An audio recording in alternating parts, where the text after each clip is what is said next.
चलिए दोस्तों, आज हम जो बात करने वाले हैं थोड़ा सा सीटेट एग्जाम के बारे में।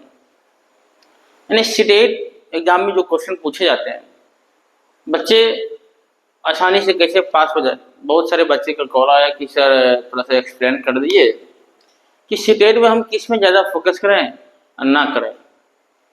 और जो हमको सिर्फ सीटेट पास होने से काम है, हमको सीटेट पास होने से मतलब है 90 प्लस लाइएगा, आप एलिजिबल हो जाइएगा, कहीं से भी हो एलिजिबल हो जाइएगा। ध्यान से देखिए, सीटेट आज हम लोग बात करने वाले हैं। सीटेट पे कितने मार्क्स का होता है? 150 क्वेश्चन होते हैं और 150 में आपको लाना कितना पड़ता है? 90 मार्क्स। इतना आपको लाना पड़ता है, अनिवार्य।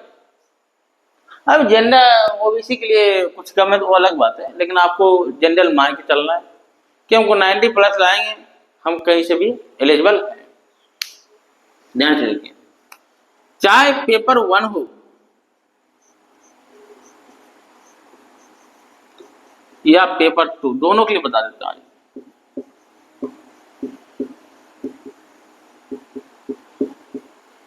देखिए ध्यान से समझिए, पेपर 1 वाले के लिए आपका पहले तो सीडीपी आएगा।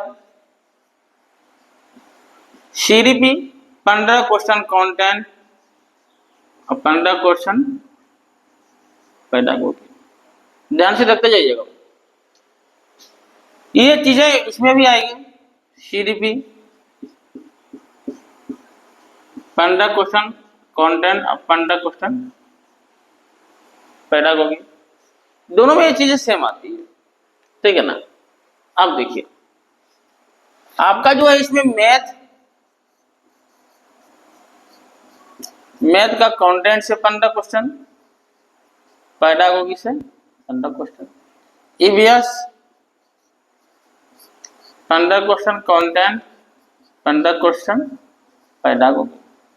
इसमें आपका देखिए, इसमें जो मैथ और ईवीएस आया ना, यही दोनों मिला के आपको इसमें जो भी होंगे सोशल स्टडी या साइंस जो भी होंगे, उसमें 40 और 20 का रेशियो आता है। कितना? 40 और 20 का रेशियो।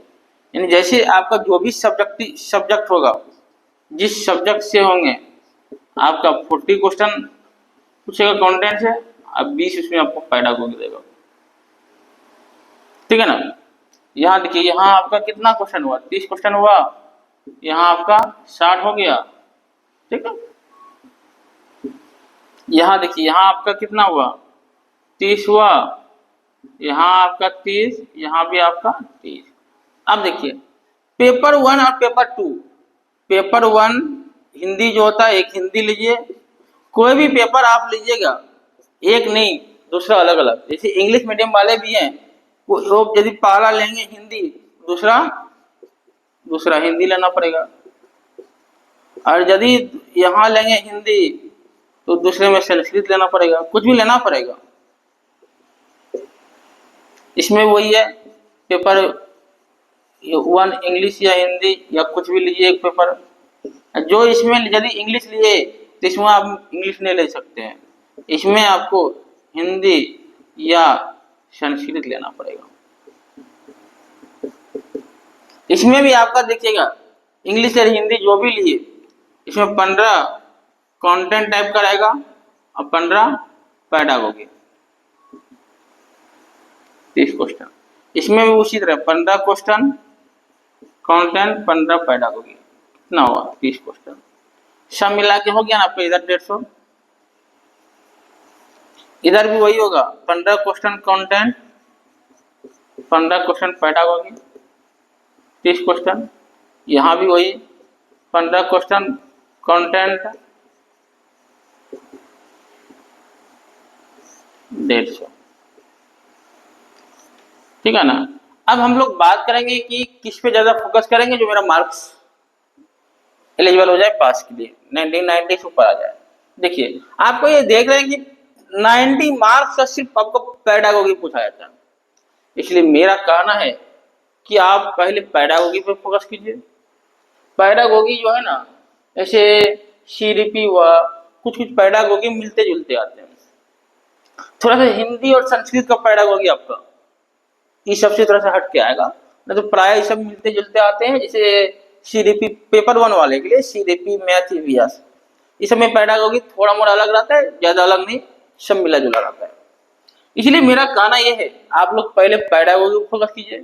पेडागोगी आपका स्ट्रेंथ हो गया तो 90 में यदि आप इधर से 60 भी लाते हैं पेपर 1 के लिए, यदि इधर से 10-10 भी करके आता है आपका 50 भी आएगा,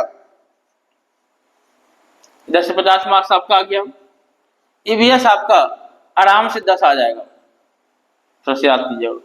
और सीडीपी एक आपको स्ट्रेंथ बनाना ही है कि 15 में आपको कम से कम 10-12 सही करना है, 12 कम से कम। मैथ, इसलिए बच्चों हम बोलते हैं मैथ पे ज्यादा फोकस कीजिए। मैथ आप 15 में यदि 15 सही कर सकते हैं, आप 15 में 15 भी सही कर सकते हैं। थोड़ा सा मेरा चैनल को देख लीजिएगा, पूरा जितने भी वीडियो अपलोड होते जाते जा रहा है आप लोग देखते रहिए। सीटेड वाले निश्चित रहिएगा मैथ के लिए, ये हम गारंटी लेते हैं, 100% गारंटी लेते हैं। 15 में मान लीजिए हम 15 मैथ सही करवा देंगे, मान लीजिए 15 नहीं हुआ तो 1-2 कम ही हुआ तो कोई प्रॉब्लम नहीं है। हिंदी और संस्कृत इस सब में आपको 15 में तो 10, हिंदी में आपको 10-12 आ ही जाएगा, और एक संस्कृत हुआ। अब जोड़िए 2-2 4, 4-5 9, 2-2 5 7, 1 8, 8 1 9, 9 1 10। इसमें यदि हम मैथ में मानते हैं 15 में 10 भी आया तो पर भी यहाँ देखते हैं 109 मार्क्स हो रहा है। इसमें यदि आपका 50 है, किसमें 50 है, पेडागोगी में 40 भी आया तो कितना हो जाएगा। इसमें देखिए 50 में आपको 45 भी आएगा तो आपका आराम से एलिजिबल है। ये आपको बहुत मिनिमम बताए, आपको फोकस किस पे करना है, पेडागोगी पे, तो आप आराम से सीटेट को पास कर दीजिएगा, चाहे पेपर 1 हो या पेपर 2 हो। इसमें क्या होगा, आपको इस कंटेंट में फोकस करना है, आपको 40 मार्क्स पे, 40 में कम से कम 30 तो आपको लाना है, तो आप एक अच्छे मार्क्स से पास होंगे।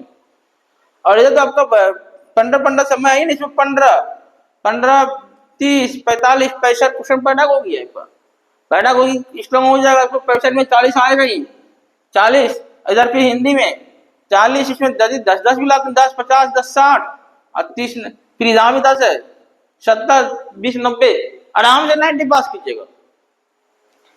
पेपर 2 वालों आप लोग थोड़ा सा इसमें ज्यादा फोकस कीजिए और पेडागोगी में फोकस कीजिए ही, क्योंकि 65 है, 65 में मानिए 25 गलत हो जाए, 40 तो सही होगा ना, 40 सही होगा, इसमें आपको 20 होगा, तो 20 10 30 10 40 10 50 और 40 90, आराम से कम मार्क्स सबसे मिनिमम जोड़ रहे हैं, क्योंकि थोड़ा सा भी मेहनत कीजिएगा तो आप पास कर जाइएगा।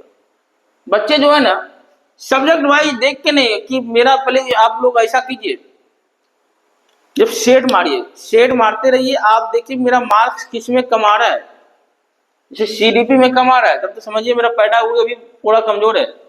सीडीपी को स्ट्रेंथ बनाइए, सीडीपी में आपको 30 में कम से कम 20 22 23 आना चाहिए, तो आपका स्ट्रेंथ एकदम लॉन्ग मस्त हो जाएगा। यदि इसमें आप 20 22 23 ला रहे हैं तो ये सब भी पेडागोगी में आप आराम से आंख कान मूंद के हम ये गारंटी लेते हैं 15 में 10 आपका जरूर आएगा। हाँ, बशर्ते इसमें आपको 22 23 आना चाहिए, समझे ना। सीडीपी और पेडागोगी इस सब में भी आपका आ जाएगा। कोई कन्फ्यूजन, कोई और any सवाल हो तो आप लोग कमेंट कीजिए, हम रिप्लाई देंगे। हाँ, और आप लोगों को मैथ में थोड़ा सा इसमें पेपर 1 वाले को मैथ में फोकस करना पड़ेगा, क्योंकि 15 है, 15 में मैथ आपका आगे भी काम देगा। सीटेट पास करके आप जाते हैं बिहार एग्जाम में तो आपको वहां भी काम देगा। इसलिए मैथ चाहे पेपर 1 हो या पेपर 2 हो, मेरा कहना यह है आप लोग मैथ को प्रैक्टिस करते रहिए। मैथ आपका जो है ना, जितना प्रैक्टिस कीजिएगा उतना आपको नॉलेज होगा, समझे। इसी तरह का आपका क्वेश्चन आएगा एग्जाम में, और किस पे ज्यादा फोकस करना है, सब्जेक्ट वाइज पे देखिए मेरा 30 में कितना आ रहा है, इस 30 में कितना आ रहा है, और नंबर मेरा कहाँ कट रहा है, अब कहाँ इम्प्रूव होने वाला है, उसको इम्प्रूव करना है आपको। ओके, चलिए ठीक है। आप लोगों को ये वीडियो कैसा लगा कमेंट कीजिए, चैनल को सब्सक्राइब कीजिए और शेयर कीजिए, जितना होगा उतना शेयर कीजिए, क्योंकि ताकि ये सब बच्चे बहुत अच्छे समझ नहीं पाते हैं कि कितना मार्क्स का क्या आएगा नहीं आएगा, इसलिए आज हम डिटेल में बता दिए। कोई कन्फ्यूजन नहीं? ठीक है, फिर मिलते हैं हम आप लोगों से नेक्स्ट वीडियो में।